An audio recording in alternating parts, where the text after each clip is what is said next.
Good morning, good afternoon, good evening, wherever you are. Welcome back. It's another Red Pill Religion podcast. Red Pill Religion, where we say many things, but one of the things we say is that culture, politics, and religion always go together and they can never be separated. So don't be an idiot about them. So please support our work on redpillreligion.com, redpillreligion.com, where every day we post new articles written by our growing staff of volunteer editors, where we feature articles written by us, articles written by people that we know and support. We have a wonderful article by Diana Davison of the Men's Human Rights Movement about the danger of false accusations. It's a fantastic article. I strongly encourage reading it. We've got another one that's going to be coming up from a woman from Illinois, Men's Rights Quincy, who's doing similar work helping men with false allegations. We feature videos by us and by others and articles by us and by others. If you have a submission for us, please contact Oda St. Oda or shoot us a note or contact us on Facebook. And please give us your spiritual as well as financial support. We need your donations on PayPal, Bitcoin, Patreon, and Maker Support, which you'll all find on here. Please also notice we've added an event calendar. We're still not getting it updated as promptly as we would like, but the goal is going to be that every show will appear on this calendar before it airs, and it will make it easier for you to go back in time or just find our upcoming streams. Haven't got it fully implemented, but thank you to Aaron and Draco, our two web developers, our two primary web developers, who are, by the way, a Hindu and a Jew. As I've mentioned many times, Red Pill Religion is open to people of all religions and atheists, as long as they're not hateful jackholes.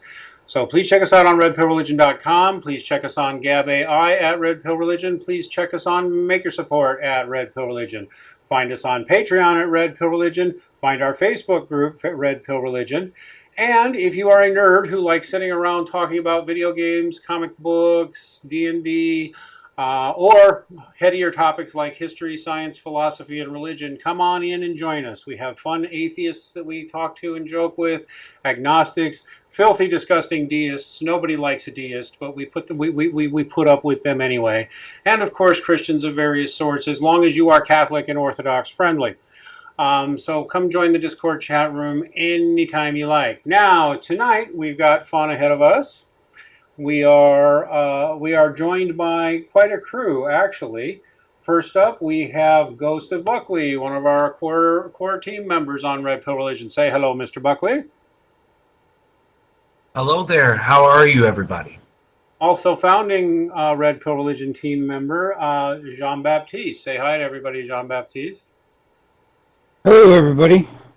And a filthy, disgusting, stinky deist who nobody likes has also joined us, Mr. Brass. Say hi, Mr. Brass. Hello there, everyone. I'm Mr. Brass. Nice to be here. And actually, Brass has done a couple of videos recently on his channel that I really liked. I'm going to try and see if he'll let me mirror them. But in the meantime, go check out his channel. He's got some good stuff on there. And finally, the skeeving, conniving Minnesotan, Youngblood Ray. Say hi, Youngblood. Hello.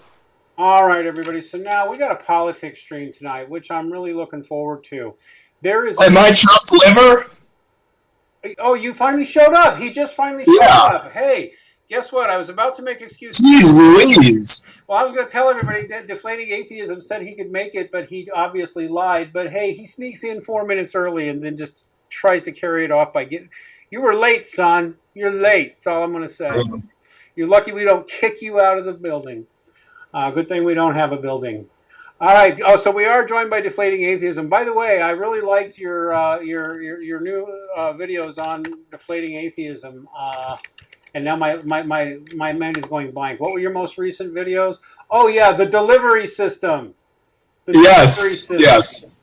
I'll pull There's that the up delivery and show system, everybody. and It's there's not the in link memes. for the bar, but go to Deflating Atheism and look for the delivery system. It's a hilarious parody of a meme going around in the atheist community now, the anti-theist community, as White Engine is always telling me to call them. But I mean, you listen to these guys People like Shannon, people like What's His Face. Oh, I don't even remember these other two. I've answered one of their videos before. They're just going on with their presuppositional atheism. There's the total intellectual bigots talking about how, religion is bad, but it has some redeeming characteristics, and it's a delivery system. So it's like they like their religious values, but they hate the delivery system because religion is so irrational. It's such a bizarre meme they're floating. Like, we like your religion, but we don't like the delivery system of In the most paternalistic, condescending way possible. yeah. Kind of like Straussians. Yeah, it's very Straussian, very Machiavellian. And supposedly, I guess the theory is that you could kind of like hollow out Christianity and just like take out all the stuff you don't like and just like shove in all the stuff you like. It never occurs to them that maybe the contents of Christianity are not completely incidental to its truth claims about the world. That maybe if there are morals that you like, maybe they have something to do with the doctrine that we are all created in the image of a loving God. Maybe that's not completely incidental. What's so rockhead ignorant about these people, and proudly ignorant, every one of the people that we're watching here on this video, proudly ignorant, not to mention condescending, bigoted, and all that, is they're just so stupid. I mean, because you don't even need the frickin' Bible. These people could become more sane just by accepting the God of Socrates, which isn't even Jewish, let alone Christian. They're too rock stupid to even understand the basic idea, which most people are capable of understanding. It's pathetic. But anyway, we're not here to pick on atheists exactly tonight. But Don't spoil my video, yeah. Well, yeah, go check out Deflating Atheism, everybody. It's our favorite channel. This will kind of relate a little bit, though. We got some stories we're doing, so we mentioned that. Now, here's another story that just goes into, again, why I view feminism as a hate movement and why I also view atheism as a hate movement, because Jean-Baptiste, you brought this story up. Did you want to tell people a little bit about it? Or not? Sorry, I had to close my door. What were you saying? Well, the Handmaid's Tale. Women dressed in Handmaid's Tale garb protest Pence in Philly. And apparently there were a bunch of women dressed up from the television show The Handmaid's Tale. The Handmaid's Tale, by the way, is an anti-Christian and especially anti-Catholic hate propaganda series that feminists tend to be really into, because it just portrays Christianity as very oppressive and dangerous and awful towards women. Yeah, it's just complete catnip for the kind of secular, liberal, urban crowd, and then it's the kind of show where they say, "Oh, it's just so current, it's just so of its time." Where it's not current and of its time to most people in America. It's just very obviously speaking to people who want their own biases reflected back to them through their television entertainment. But it's not tapping into any current in mainstream American society other than the ossified secular liberal elite. It's not. You're exactly right. That show is not even current. The book, it was published in 1984, I think. And it's not historically accurate either. You will not find a period of history in the church where, I mean, you might find some weird cult somewhere, I guess, but not really. It's total fantasy, it's total fiction, and it's hate fiction. It's like fantasies about Jews, gobbling up and eating money and torturing Christians for fun. This is the same kind of, it's the same kind of hate propaganda. It's not a fair representation of any kind of Christianity, Catholic or not at all. But you said these feminists were up protesting, dressed as characters from this show, and saying freedom of religion is freedom from religion. Is that right? Yes, that is correct. That is one of the slogans that they're saying. It's not in that particular news article. It was in another news article that it was on. I watched a clip from Philly News that said that you can hear them actually saying that in the background. I'll tell you what, I'm going to say it again, especially for anybody atheists or progressives watching. People who speak of freedom from religion are inherently totalitarian and fascistic. If you speak Yes. of wanting a freedom from religion, you are no better than a Nazi, you are no better than a Klansman, you are no better than a communist. You're just no better than any of them. You're vile. How about yeah?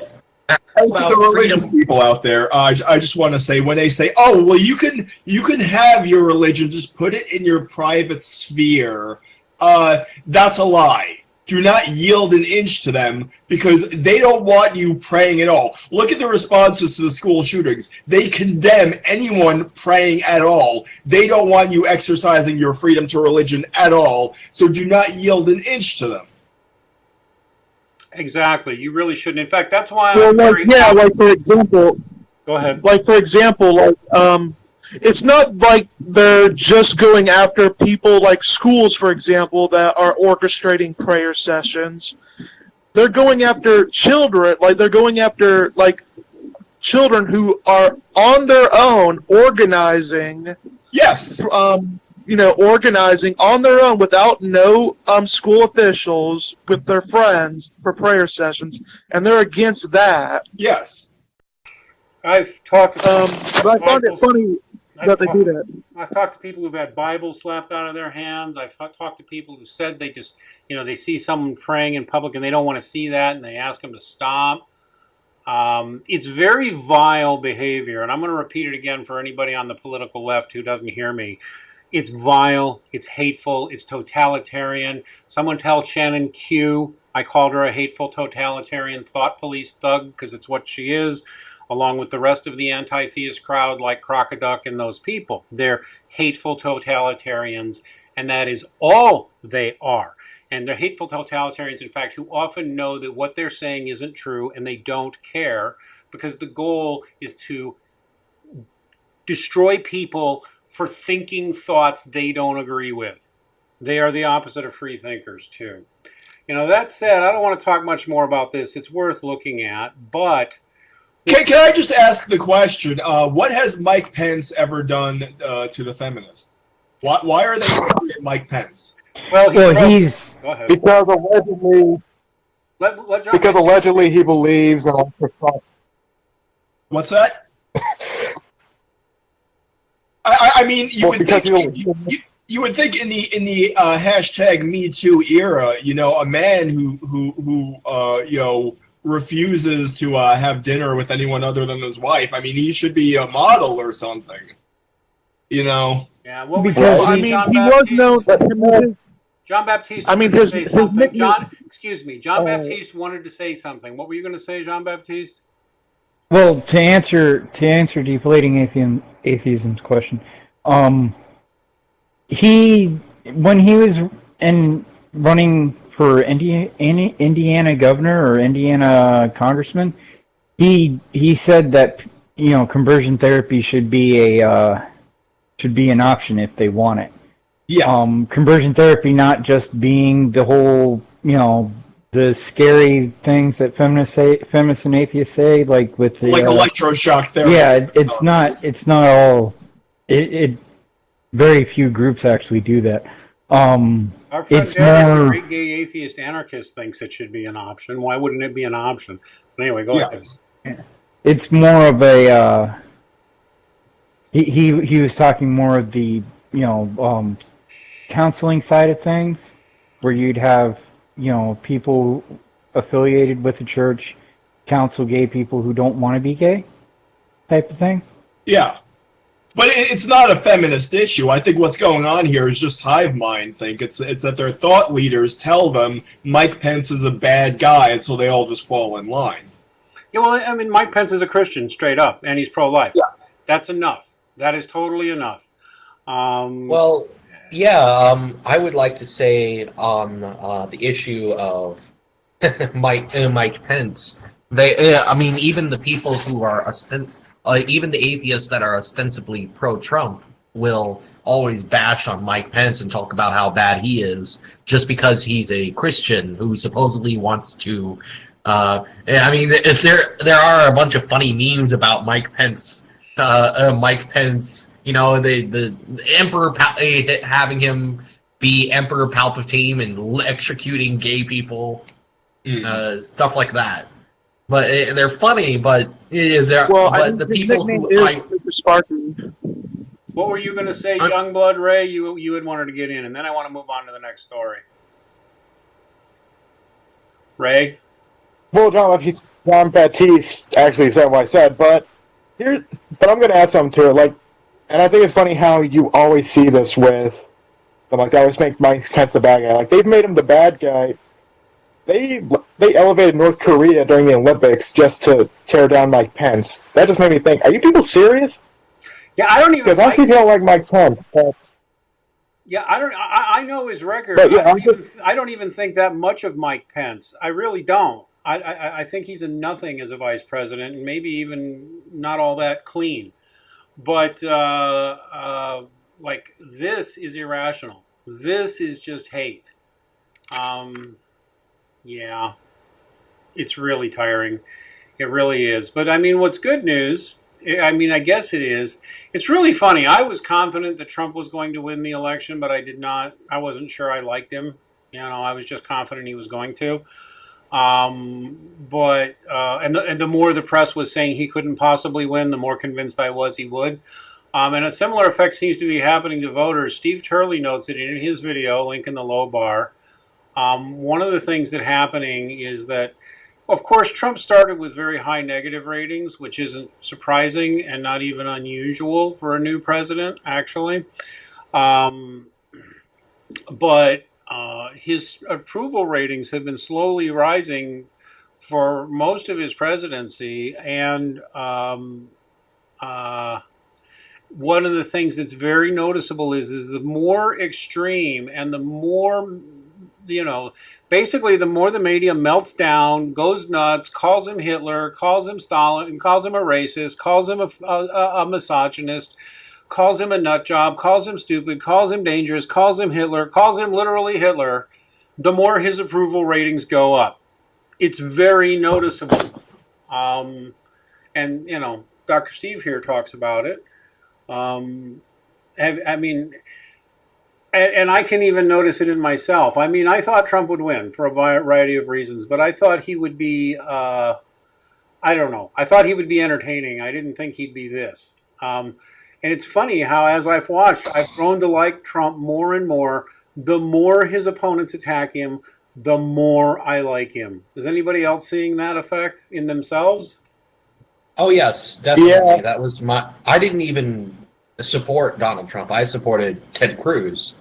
But the more, but there's something I like to call, there's something I've come up with. It's called Trump's Law, which is basically no matter how bad Donald Trump screws up, the media is going to screw up even worse. And it's a consistent pattern. Donald Trump makes some minor screw up and they have a complete meltdown about it. It's amazing. And I think that's contributing to his meteoric rise in popularity across the country. Yeah, and it's pretty much not deniable now. The more they hate him, the more popular he gets, and the more Republicans like him. In fact, that's the thing. If you watch politics closely, and I do, and have for decades, there was a phenomenon that we had during the 2016 election of Republicans who pledged that they would never support Donald Trump no matter what. A few went so far as to endorse Hillary, like George W. Bush, but most of them just said, I'll vote for the Libertarian, or I'll hold my nose and leave the top of the ballot blank, or whatever. And those so-called conservatives, most of them are now out of jobs, and nobody wants them anymore. The NeverTrump politicians in the Republican Party are mostly gone, and Wait, Matt, so you're saying they're fired? They're fired. Yes, But they're fired. He said, you're fired. you're fired. there have been a number of conservative publications like the New York Daily News, which was always, well, actually I think the New York Daily News tended to skew leftward on a lot of things, but they always had conservatives on there kind of thing. But they were extremely anti-Trump, and highly anti-Trump pundits are not in demand. They're losing their jobs all over the place. What? I said no. There's a great little hashtag I love. I wish it was used more, but it's called go woke, go broke, which basically describes the trend over the last 2 years when people from these spheres of politics or business or entertainment, they think they can curry favor with the public by aligning themselves with identity politics or leftist politics or anti-Trump sentiment, and they always come up short.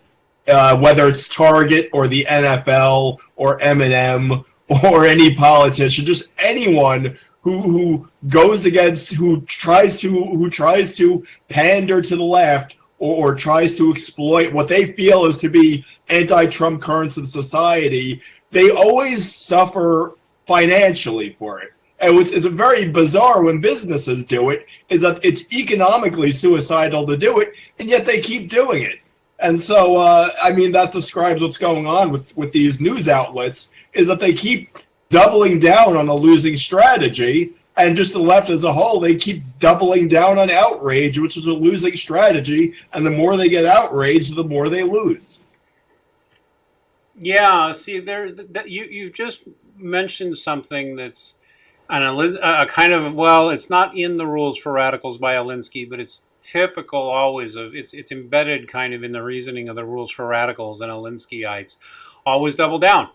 If you get caught in an error, if you get caught in a problem, if you get caught with your pants down, get angry back and double steam. Like, prove that I was wrong, so I just scream that you're ultimately a misogynist. It's that doubling down behavior, and the problem is, it works for them a good long time, because when you scream in people's faces and you're real emotional, you will tend to get what you want, until at some point it completely stops working and nobody gives a shit what you're saying anymore. Nobody cares that you're screaming.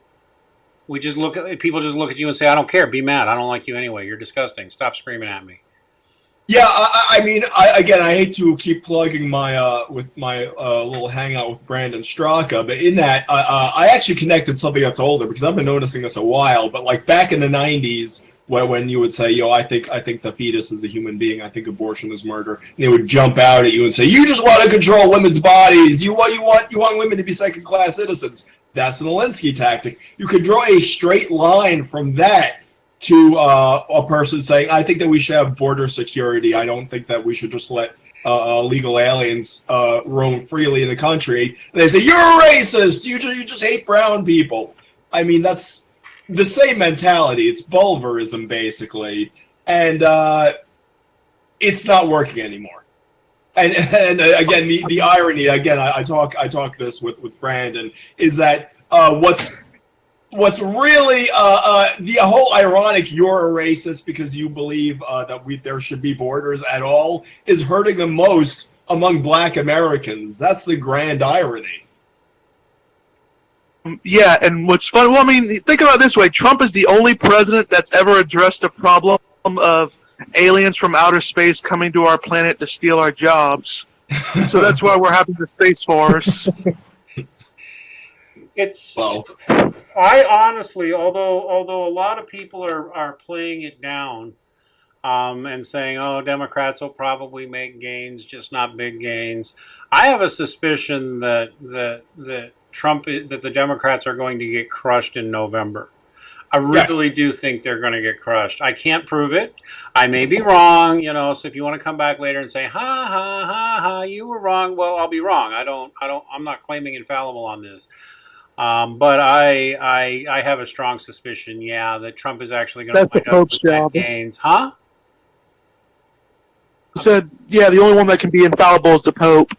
Well, yeah, that's not what I meant. I actually have had visions that came true. Okay, and I only mention that because I think it's important that people talk about their spiritual experiences.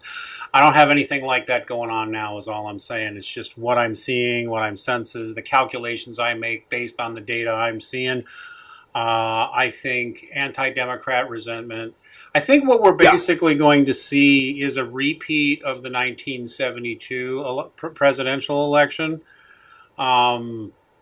Which if the 1972 looked a lot like things now. I mean, there were riots in the streets. Racism was pandemic. People were hating each other. There were race riots, either happening that year or within recent memory. I mean, at the Democratic National Convention that year, the police were out there knocking people's heads and, you know, tear gassing crowds of protesters in 1972. But the silent majority went to the voting box. And Nixon spoke of the silent majority rather almost smugly during the election, saying, you know, and the press didn't believe him, and just saying, you know, the silent majority will come out. You don't have to don't believe these polls. The majority of Americans are sickened by what they're seeing, and he won in what I think was the biggest landslide in American history. He won all but one state. Resoundingly. Nobody was ever more humiliated in my lifetime at the election polls at a presidential election than McGovern. He was just slaughtered. And it was because of this. Everybody agreed it was because of this. Because of this sort of thing. The radical feminism was out of control and everybody hated it, including most women. Racism was everywhere and race riots were everywhere.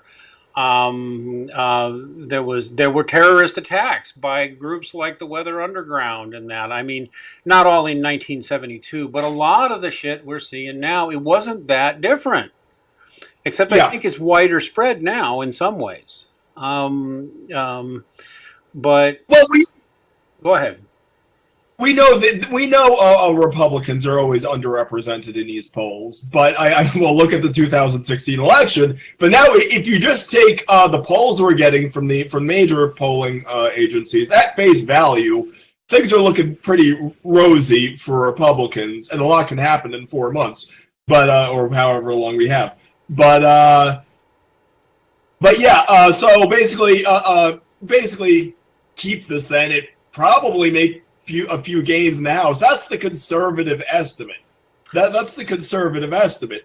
If events continue to snowball, who knows what's going to happen? As has been described in my video and other videos, the Democrats are losing African American. They're losing all of these little contingents that have traditionally voted for them. I think a lot of people have been so disgusted. It really would not shock me if some of those, blue wall states just completely flipped. Because, I mean, there are enough minorities in those states to just turn them, as far as I see. You ever look at a county-by-county election map of New York State or California? Half of the counties still went to Trump. There's even at one or two areas in California, which they had experimented with different voting methods in various districts, and in some parts of California, the primaries are running. They're what are called open primaries, and basically you run as a Democrat or you run as a Republican. Yeah, a jungle primary. Yeah. But the top two vote getters win no matter what. And what that usually resulted in was two Democrat candidates running against each other.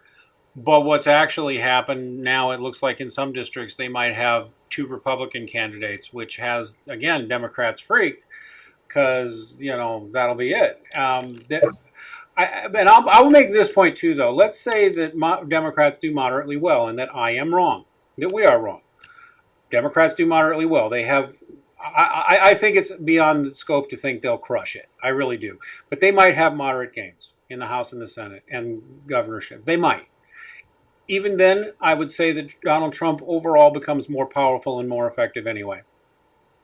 Because what will have happened is that every member of Congress in January 29, who's sworn in January next year, will have been elected basically as a Trump person. And any Trump haters left in the Republican Party will have retired. A few already have retired or announced that they're not running, or have even resigned and left early, took early retirements. So basically, Trump will have a stronger Republican arm, even if Democrats make moderate gains. I mean, he would obviously rather have majorities. But there's no way Donald Trump does not come out more powerful in November. I really think that's what's going to happen. And there's all these people screaming and freaking out. Oh, I had something I wanted to mention. Did anybody hear about the Iraq thing or the Iran thing, where Donald Trump pasted an incredibly threatening tweet to Iran? I mean. Yeah, I heard that. Didn't I did hear that. Didn't Iran also threaten the U.S.? Here, let me. Yeah, Iran threatened the U.S. and Donald Trump was like, "You better not do this, or else salvo at the United. You better not do this." Here. I'm pulling it up right now. Literally, I'm looking at the tweet itself on Twitter. Here's the president's tweet. By the way, notice the pink red thing out saying your account is currently suspended. I'm actually suspended for life because I offended an atheist's feelings. Literally, I'm suspended for life. Twitter let me know that. But I can still log on and look at tweets. This is Donald J. Trump tweeting yesterday. To Iranian President Rouhani, never ever threaten the United States again, or you will suffer consequences the likes of which few throughout history have ever suffered before. We are no longer a country that will stand for your demented words of violence and death. Be cautious. Now, a lot of people completely wigged at that. And do you know who probably wigged out the least? The Iranians. Although, it probably gave them pause. And let me make a point about this. I made this on the Facebook group on Red Pill Religion. I might even post an article on the blog. I want to remind, because this sounds, I guess, I don't know. Does anybody else think this sounds frightening? I'm sure some of you might. Maybe I'm just too old-fashioned, because really, I mean, this is basically the President of the United States pretty much threatening very publicly and loudly the president of another country. And he's not kidding. So why am I not freaked out? Is anybody else not freaked out? Because maybe you'll have the same reason of not being freaked out. Well, my reason for not being freaked out is the obvious precedent of North Korea, which now seems to be our lap poodle. It now seems like we might have two lap poodles, North Korea and Iran, which would just be a delicious irony. Were you about to say something, John Baptiste? Or was somebody about to say something? Yeah, I agree with Rob. It's basically because he did the same thing with North Korea, and everybody was panicking. Oh my God, World War III! And look what happened. And there was remember news, Rocket Man? I think yesterday. Yeah, remember Rocket Man? Yeah, Rocket Man, and even saying, threatening when you talk about nukes, I've got a bigger button and mine works.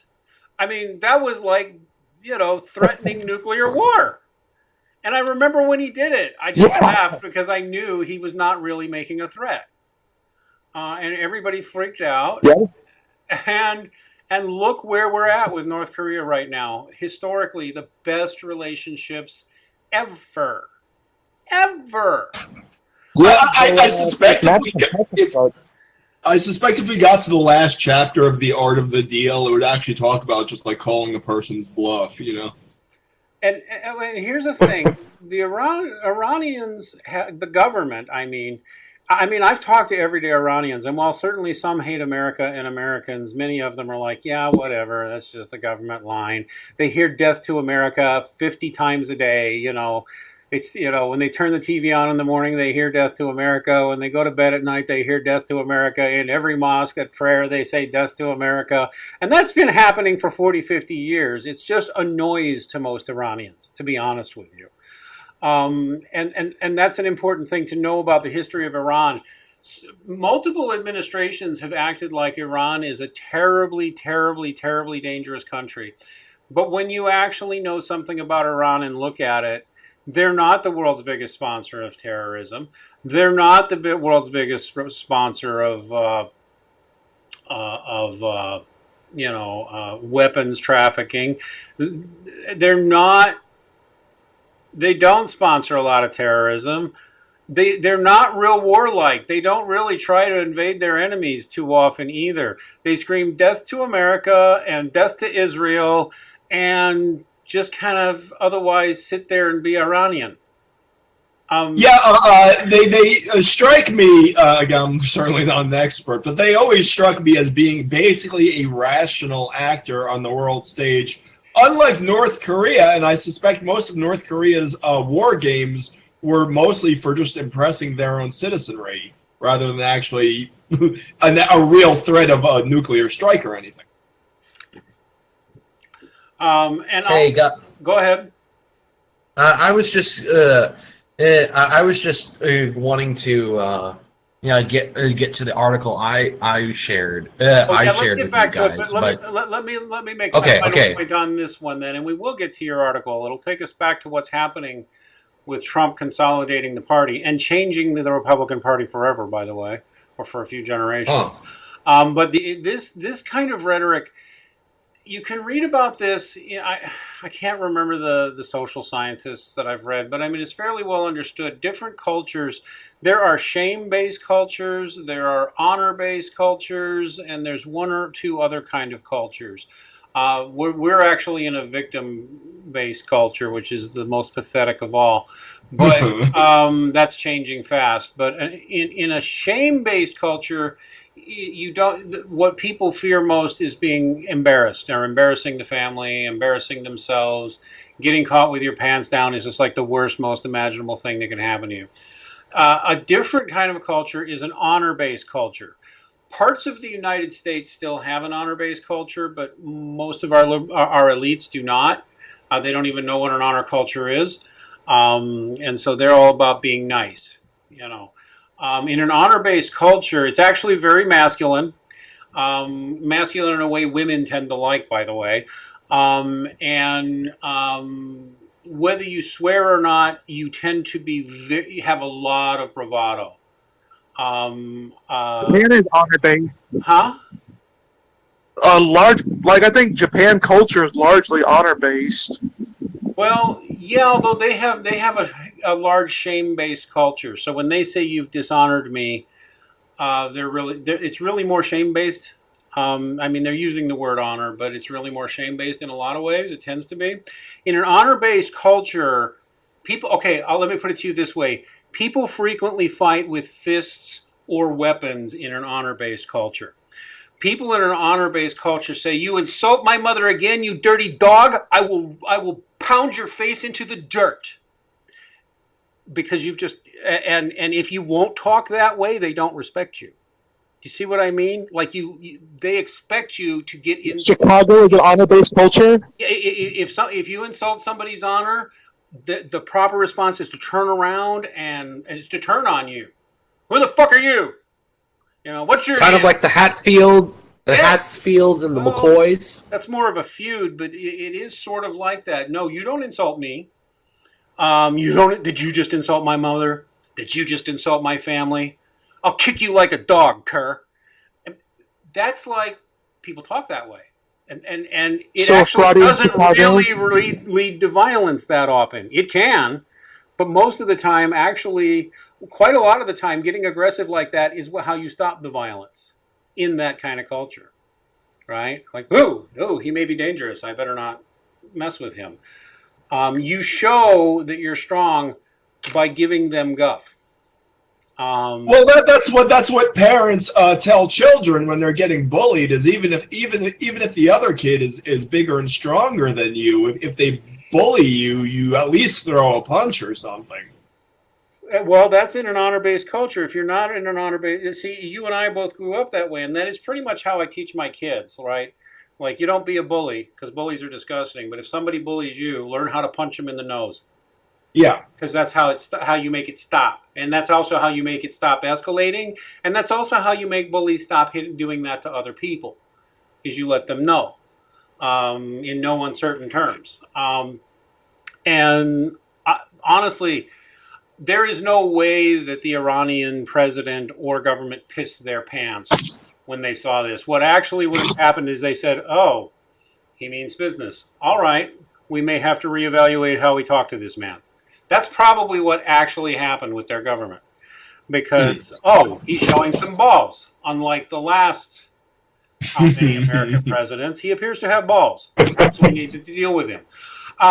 That's what their attitude would be. I mean, I'm not a psychic, but it's total. You know what I mean? Like, who was it that just mentioned Chicago? I really did grow up in Chicago too, by the way, on the South Side, no less. It's probably it's probably why the distributors doesn't like me. But anyway, okay. So with all that aside, I guess I was going to leave those observations. Let's go back to the article that Buckley had brought, which goes from the American Spectator, which the collapse of the NeverTrump conservatives. We were talking that before about how conservatives and others that are just completely anti-Trump have lost, and nobody's interested in them anymore, except the hardcore lefties. And now, what was it that you were seeing in this article in the Spectator, Buckley? Well, there's a particular paragraph that's a little ways down, about a little ways down, and it's right before the quote by Tucker Carlson. It says, looking down, go past the part where it says, it's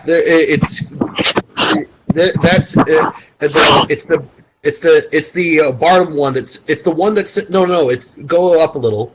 It's the one that says it's the one before that art. That what is the first sentence of the What is the first sentence of the paragraph? It says the greatest disconnect is religious and cultural. The greatest disconnect is religious and cultural. I'll read it. This is all on the American Spectator. A pretty old school conservative, more conservative than National Review or the Weekly Standard or the Washington Post. It's more conservative. Wall Street Journal. Wall Street Journal. Yeah.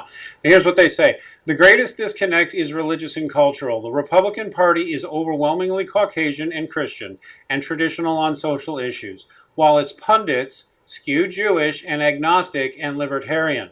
Krauthammer wanted to have it both ways, which is not unlike the hedging that Brooks and Goldberg have displayed. George Will went so far as to say, I'm an atheist. An agnostic is someone who is not sure. I'm pretty sure. I see no evidence of God. I never did like him either. Anyway, meanwhile, Gerson is a liberal Episcopalian who took to the pages of The Atlantic to attack evangelicals for supporting Trump. In sum, the conservative intellectuals didn't understand the basis concerns about religious liberty because they hardly cared for religion, which should have disqualified them long ago. Yeah, there you have atheists, agnostics, liberal Episcopalians, and Jews.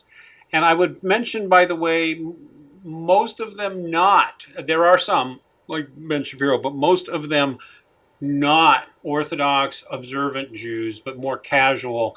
Like a whole lot of them are Reform Jews, or some in the kind of what they call conservative Judaism. It's not really that conservative. But like Reform Judaism is sort of like liberal Episcopalianism in Judaism terms. It's just very limp-wristed, weak, has very little substance to it.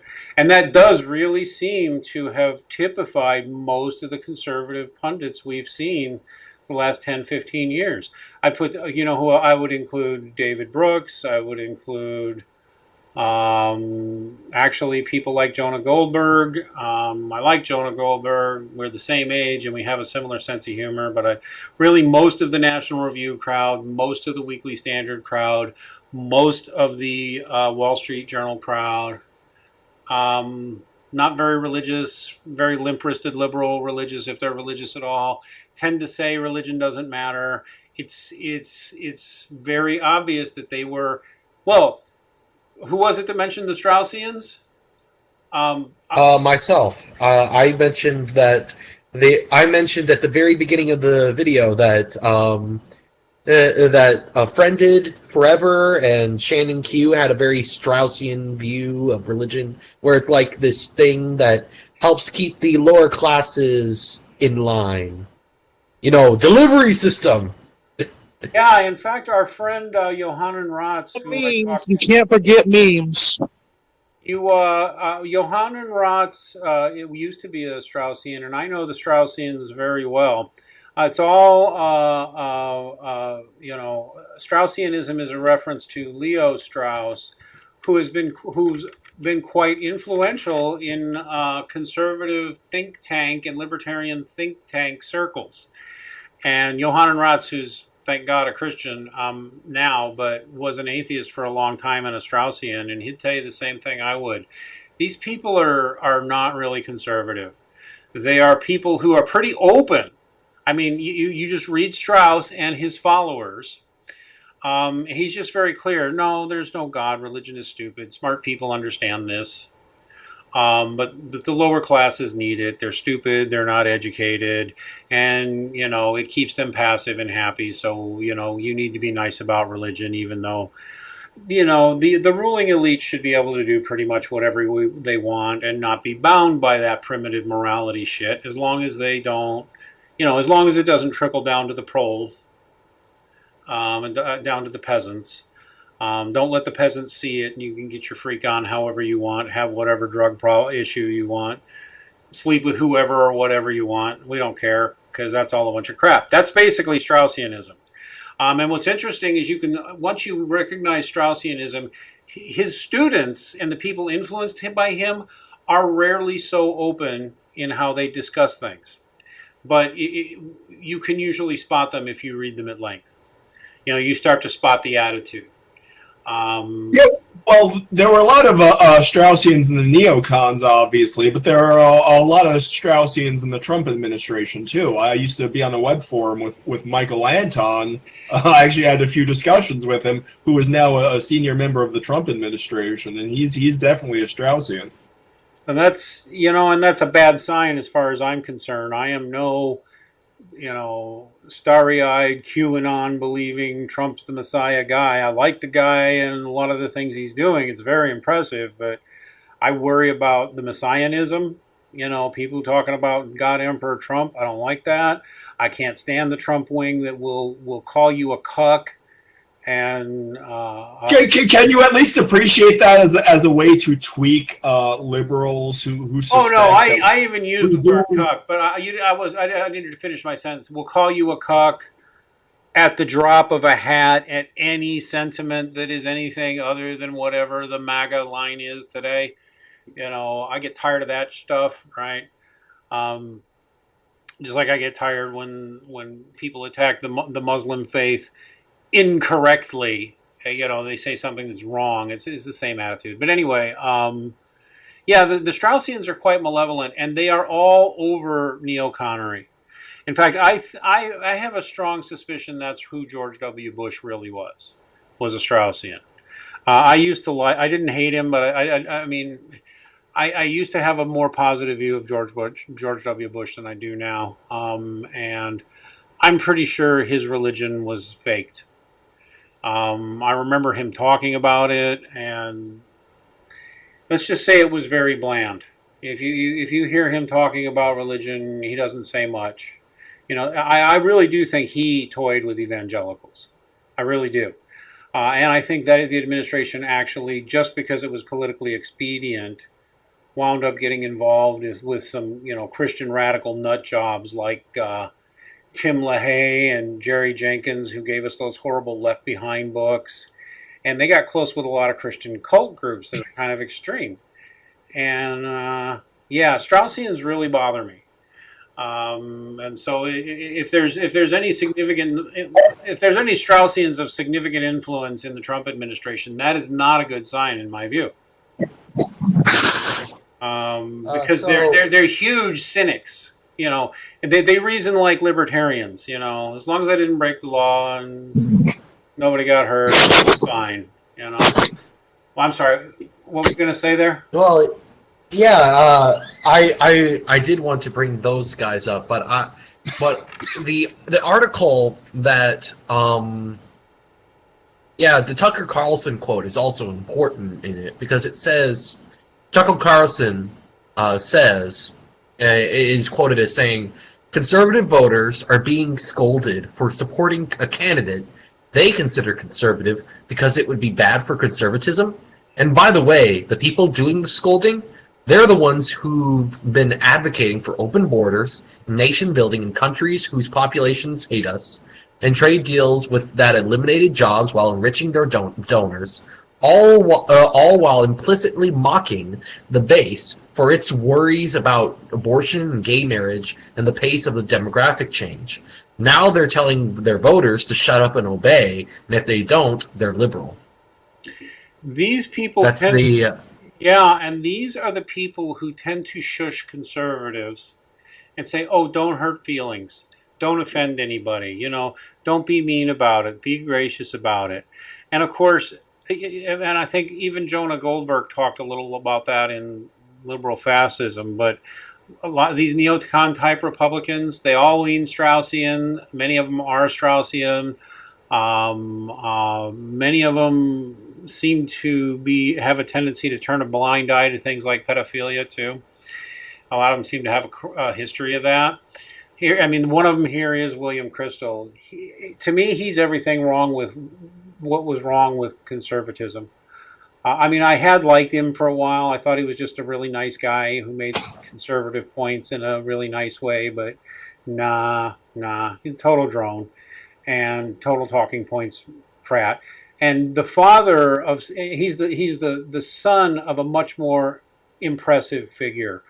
I don't know if anybody here knows who Irving Kristol was, but Irving Kristol was Bill Kristol's father, and Irving Kristol, along with Russell Kirk, Whittaker Chambers, William F. Buckley Jr., created the neocons. And, I don't know what guys like Bill Kristol here, the son, are going to wind up with, but nobody wants them anymore. It's like the neocon movement.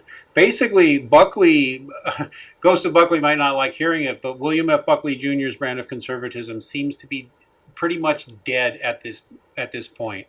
The NeverTrumpers were the last of the neocons, I think.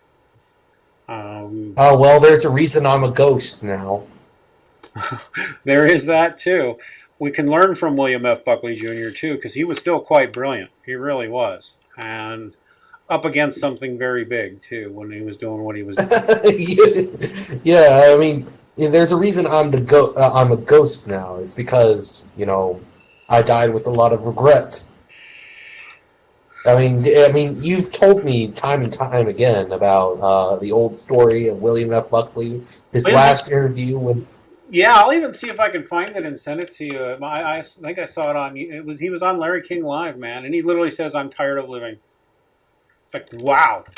Okay, but go ahead. I didn't mean to interrupt you.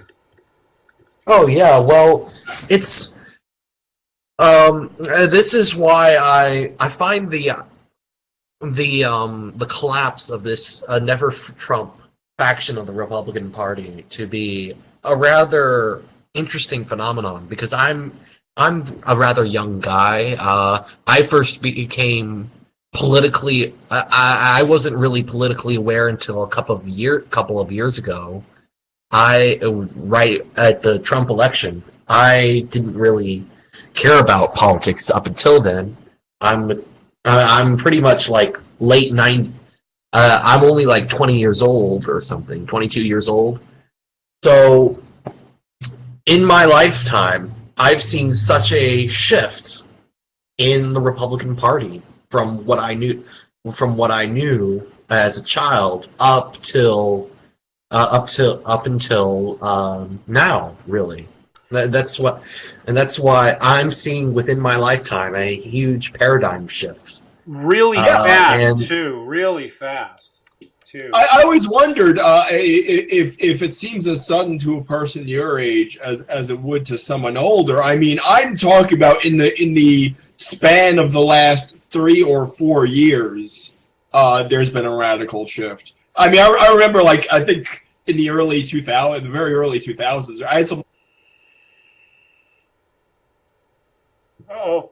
Hello? Past. Uh, Now I really do think that's going to happen. I really do think within 5 years, the landscape of everything, political, cultural, religious, is just going to be completely different. Yeah, I truly believe we're in an era as transformative as the Franklin Delano Roosevelt FDR New Deal era, more transformative than Reagan. It's at least as transformative as the New Deal, at least as transformative was Woodrow Wilson, at least as transformative as Andrew Jackson. And it is very much like an Andrew Jackson revolt. In fact, if you read much about the history of Andrew Jackson, the founder of today's Democratic Party, by the way, really honestly, the founder of the Democratic Party, not Jefferson, sorry, but Donald Trump is so much like Andrew Jackson. He's scary. It's scary. It's ridiculous. And if you read this book, Conservative, by John Red Eagle and Vox Day, it does not matter if you don't like the authors. It doesn't matter if you don't like these authors at all. They represent a strain of thought that whatever you think is increasingly coming to the fore and normal in our politics. And so, I would think that even if you are a conservative, especially if you truly do believe there's a God and that it matters, you'll read this and you'll understand why these guys are going to be more important in the coming years, not less. And I don't necessarily mean Vox Day in particular. Maybe him, yes, maybe him, no. You know, John Red Eagle, maybe, maybe not. But the philosophy being represented here is like the new philosophy. I mean, it's a part of the mix. It's a book you ought to read just to be familiar with how these people think. And you may Yes, and even if you don't like them, don't go by what the MSM tells you. Actually research how they represent themselves so you can have an informed opinion about this. Don't go by what MSNBC or CNN tells you to think about or Bill Kristol or Ben Shapiro. Ben Shapiro hates Vox Day to the point where he won't even debate him, won't even have anything to do with him. And Vox Day does not like him. Vox Day, yes, you can call them alt-right, but what they really are is nationalist right. And they're not going away. They will tell you that, the Jewish religion is not compatible with the Christian religion, and they strongly object to the term Judeo-Christian. They tend not to like Catholics, although they have a lot of Catholic supporters. It varies. But they are who they are, and their equivalent is found in every country in Europe right now. I happen to know something about the politics of South Korea, and something like that's been happening there. And in Europe, all over the place, you're seeing the rise of nationalist movements. You would probably call Vox Day and his contingent more hardcore, ethnic, hardcore nationalist. But the more moderate wing, basically, you need to know about these people.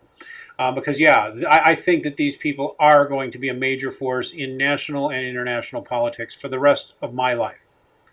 I don't think we'll see a change this big again until Buckley is at least my age, if not older. Can I point to an article, actually a YouTube video you posted on your personal Facebook page just a few hours ago, where a bunch of high school kids started chanting "Lock her up." Well, that was on Breitbart too. Yeah, a bunch of high school and college kids.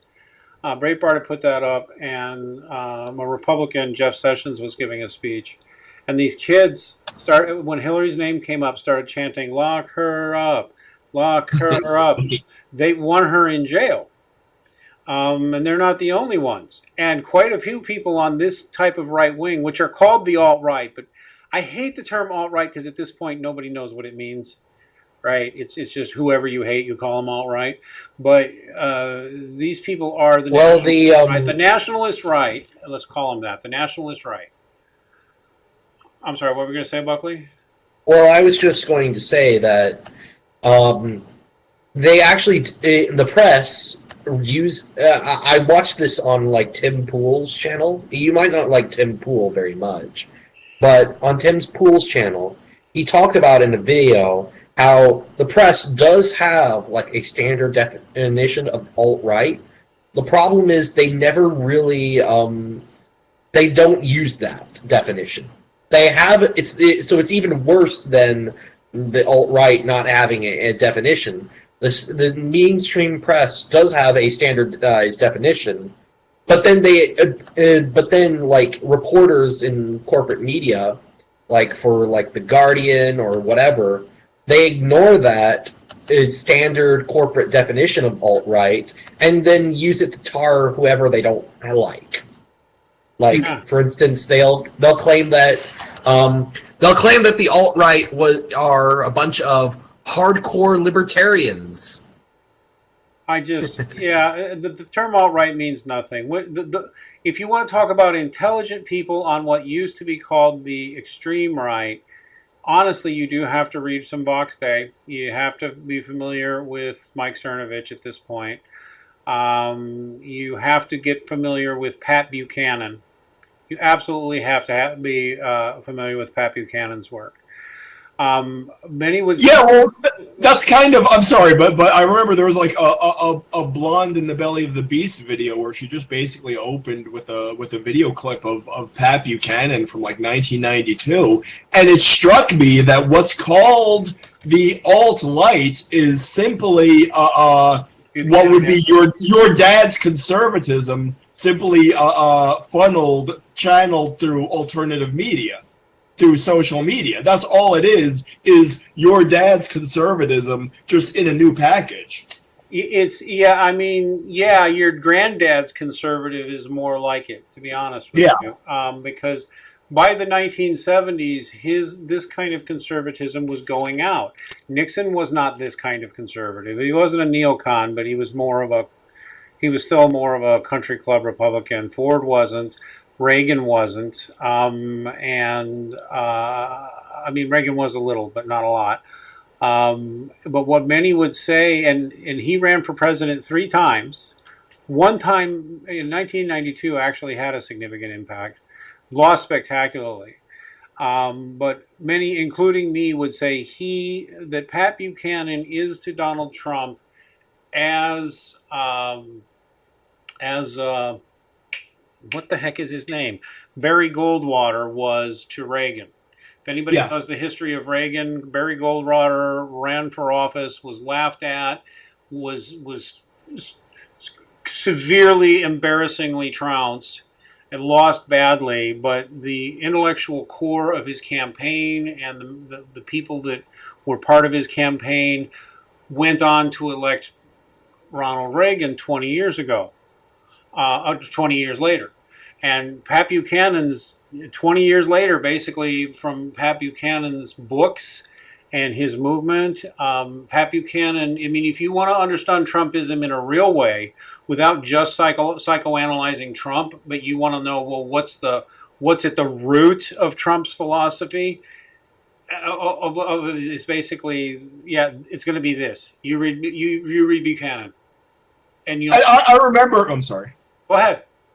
I remember how he was slagged in the press. It was the exact same thing. He's a neo-Nazi. He hates all these people. And full disclosure, I considered myself a leftist at the time, so I found it very concerning too. I could look back with a different perspective, obviously nowadays. But yeah, it's like everything they say about Trump, not as extreme as the Trump derangement syndrome, but there was a lot of that directed at Pat Buchanan. Oh yeah, and you saw him quoted out of context and misquoted in very dishonest ways. Like at one of his speeches, he said, "We're in the middle of a culture war," and he kind of put the phrase "culture war" into the culture. But he was immediately accused, and they said he declared a culture war.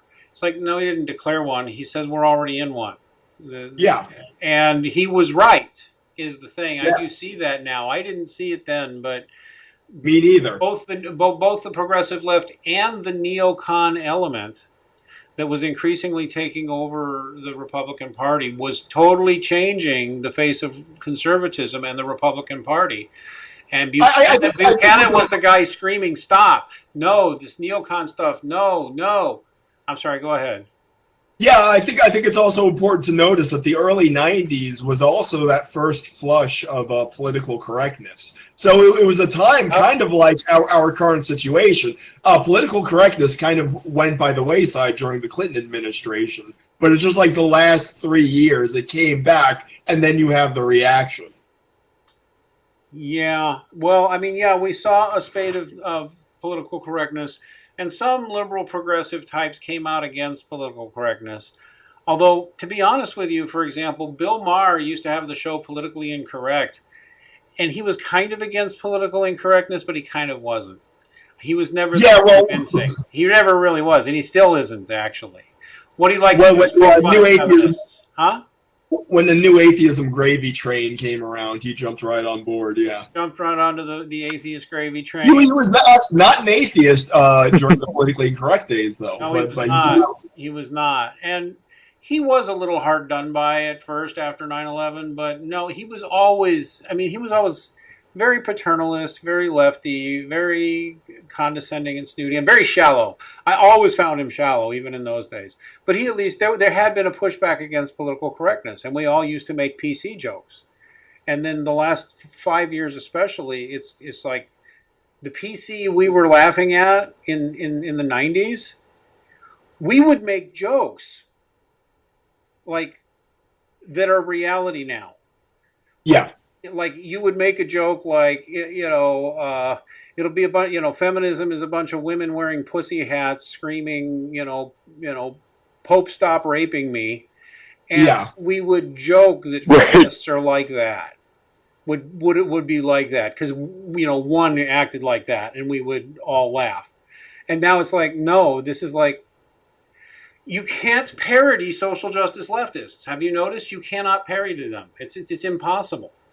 Well, I mean, no, I was going to say it wasn't. It was only like maybe a year and a half ago people were saying, well, people were joking, if I could identify as any gender, I'll get onto a women's basketball team and beat them at their own game. Ha, ha, ha. It's like, that's exactly what's happening. No, right. The joke has become reality. Yeah, we would actually joke that people would do stuff like that. And people would say, people would never act like that in reality. Get a sex change so you can become the world's most successful female wrestler.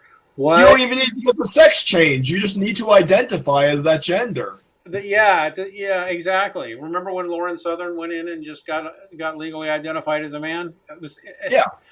Well, I guess we're just ranting as old farts, but I mean, all I'll tell you young guys is that really back in the 90s, things that Deflating Atheism and I might write as a comedy skit that people would know was parody and over the top, now you just see it. You turn it on YouTube and you see it, or you see it on your TV.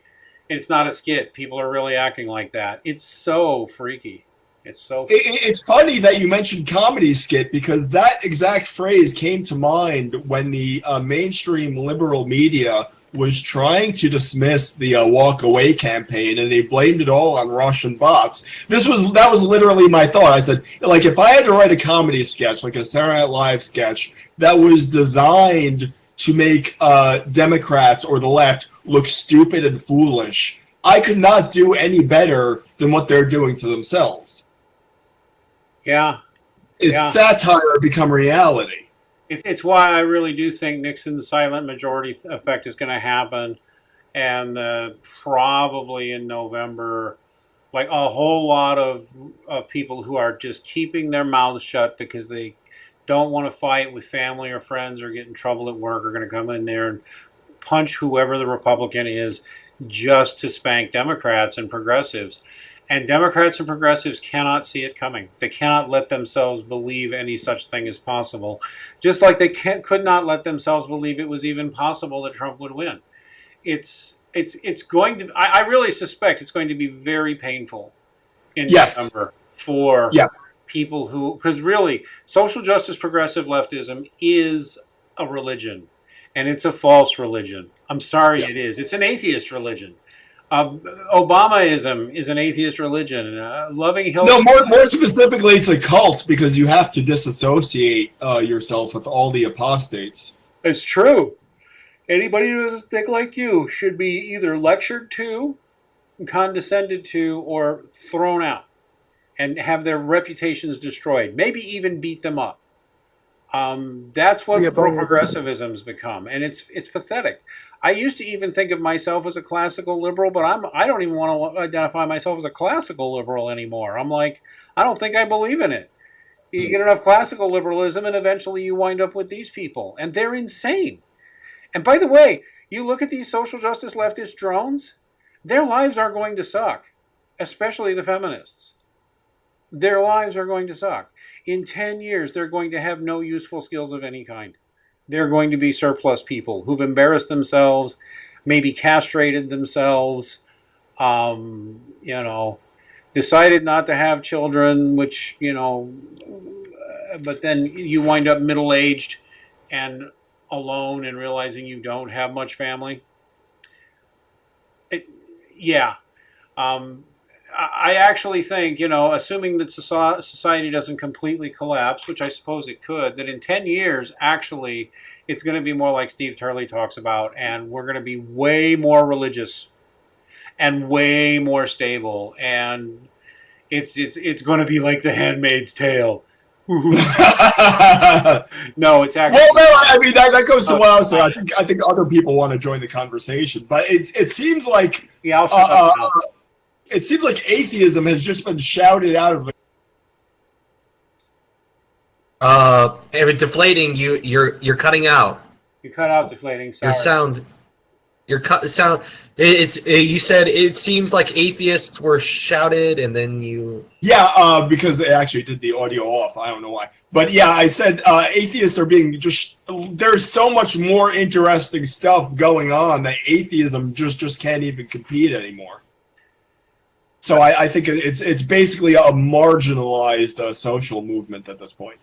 Oh, it is for so many reasons. But go ahead, Buckley. And if anybody else wants to get in, we're going to be wrapping up soon. So make sure to push in. I feel like I've been hogging this conversation. Yeah, Deflating and I need to shut up a little. Go ahead, Buckley. Well, yeah. They are a minor social they are a minor social movement, albeit one that still has a disproportionate amount of like intellectual sheen to it. Like, there are still people who seem to think that all the big name atheists are these great intellectuals. And it seems to be overrepresented in the online sphere. Ever noticed? Yes, and there's a reason for that. The reason is that religious people already have their social outlets. When atheists get online, that is their social outlet. That is true. Yes, but even in their social outlet, atheists are becoming a minority because the conversation is not going their way. So what I would say to wrap up for my final thoughts before we let like the other people who have been quiet this whole time. Sorry, Sean. Sorry, Brass. Sorry, Ray. The last thing I'm going to say for this live stream is that I think we're going to be witnessing a very big shift in the Republican Party and in the conservative movement in general. And whether it's a good shift or not, I think needs to be discussed on Red Pill Religion, which is why Max and I are going to be discussing a bit about this on Thursday. So check us out then. Yeah, we'll be talking about the transformative nature of modern politics because it is transforming very fast, and people who think they know what they're talking about usually don't. Okay, Brass, John Baptiste, or Ray, did any of you guys have some final thoughts you wanted to get in? Yeah, from what I've noticed, as someone who did walk away from the movement because of that crazy grandmother and a moo-moo, from what I've noticed is, like, the more people come to the conservatives, that's when the more crazy stuff comes out. Like, you hear stuff like, oh, well, they're just uneducated white farmers or, again, Russian bots, which, yeah, I walked away, and I'm not a Russian bot. How many black Russians you know of? And it's like, and all I can just think is, like, keep doing this, because you're not helping your cause. You're just making people like me who walked away look sane. Oh, you're another black voter who walked away, by the way. Who else had something to say? Yep. That's kind of how I feel. You know, the old Napoleon quote is that when never interrupt your enemy when he's in the midst of making a mistake. That's how I kind of feel we should be with the Democrats. It's like, yeah, keep calling him Hitler, keep saying we're a bunch of Nazis. Senator Deflating, your time has expired. Oh, Jean-Baptiste or Mr. Brass, did you have anything, final words you wanted to put in? Well, yeah, for me, I want to say that, I did notice, like, I think that religion is going to be booming. It's going to become a much larger part of the political sphere over time, especially since we all know that atheists don't breed. Yep. So they're just being outnumbered by the religious, and that's just going to eventually take hold in the politics. Yep, I'm afraid that it is, and it's too bad. The atheist movement. Well, the non-religious are actually, I think, within the next 10 years, going to find that we're actually going to go back to a culture where someone says, "You're an atheist? Ew! You're an atheist? Well, how can you be one of those?" I think that's coming, and it will come not because religious people are so intolerant, but because the atheist movement just put such a stink on. Atheists are so odious and so nasty. You listen to people like Crocoduck, like Shannon, like some of the people on the freaking Non Sequitur show, literally talking about anti-theism and getting rid of it, and getting rid of religion, and literally treating religious people like they're mental patients. I shudder at the thought of them ever having political power. Like the guidance counselor who can send you to jail on a whim because they've decided that what you believe is insane, so you need to go and be re-educated and maybe be medicated. That's what they did in Stalin's years. I'm sorry, it's what they do now in China and Cuba. I'm ranting. I should tell myself to shut up just after I told Deflating to shut up. John Baptiste, did you have any final thought? Well, because you're Catholics. Yeah, exactly. Yeah. Exactly. Catholics are jerks. Go ahead. Well, to step off of what Mr. Brass was saying, I think that the religious revival is going to be more orthodox. Is going to follow the Catholicism and stuff like that, even Protestants, because there's a group of not just evangelicals. There's a few other denominations that are calling themselves Orthodox blank Protestant denominations, and they're going to, Catholic, the Catholic dioceses. I think a couple of them have, but most of them are going to the Greek Orthodox, and the Greek Orthodox are helping them out. We're helping them out with trying to get them to have what they want. That there are some Catholic groups that are doing that too, but I think that in the future with this religious revival, it's going to be more orthodox. It's going to be less like you just believe in God and read the Bible any way you want and you'll get something out of it. It's going to be more like, no, here's the structure. Here's the structure, because the structuralist Protestantism doesn't really work. It hasn't worked forever, in my opinion. But other people I could be wrong. We should do a stream on that and do a stream on it too, because I really do think that is a big wave that is coming. Evangelical Christians are probably quite threatened by it. Baptists too, because Christian orthodoxy. When people don't go Catholic, and right now Catholics are having a hard time attracting people because of a bunch of things, but the Eastern Orthodox are attracting people in droves. Other splinter Catholic groups are attracting people in droves. And I've noticed there is a trend among certain Protestant groups to start incorporating like Orthodox practices. So they're getting way more, you're seeing evangelicals starting to get interested in prayer ropes, starting to get interested in the Virgin Mary, starting to get interested in repetitive prayers. starting to get interested in liturgy and starting to get curious about it. And some of them are, I'm not ready to jump in and become Catholic, but they're starting to emulate it. Okay, we're really going to have communion. We're going to have communion, and we're going to have formalized prayers that we do in groups, and we're going to do that sort of thing. And frankly, I'm all for it. If I'm a strict Catholic, I want everybody to be Catholic. But if you're not going to do that, get as close as you can. That's all I can say. All right, anyway, that's me ranting. We're going to talk more about issues. Tomorrow we'll have on John C. Wright again. We are planning a stream soon with me, Davis Arini, and John C. Wright to talk about why we're not Protestants. 3 ex-atheists who all went Catholic. So that should be fun. I don't think we'll do that tomorrow, though. We got a stream with Buckley soon. I will also be interviewing Bettina Arndt this week. Oh, crap. We might have to reschedule because I might be having to do Bettina Arndt on Thursday. Let me get back with you on that, Buckley. But if we don't do it Thursday, we'll do it another day real soon. So anyway, please give us a like. Please give us a subscribe. Please tell your friends or enemies about us. Please give us your spiritual and financial support through PayPal, Patreon, Bitcoin, or Maker Support. Visit us on redpillreligion.com. And God bless everybody.